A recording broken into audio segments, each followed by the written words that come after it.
In this video, you'll learn how to see if someone is spying on your Google account.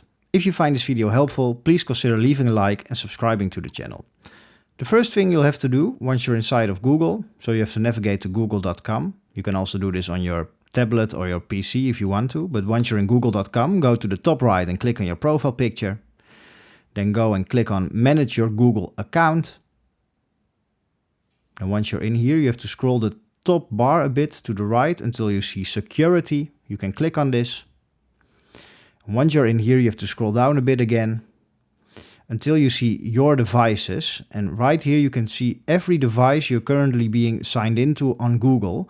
So if you recognize a device that's not yours, or if you see a device you do not recognize, what you can do is log it out from right here. You can click on the devices and log them right out. And if this happened to you, I would also advise you to change your password immediately so this person cannot enter your Google account again.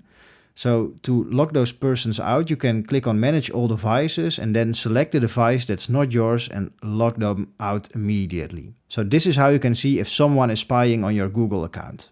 If you find this video helpful, please consider subscribing and leaving a like.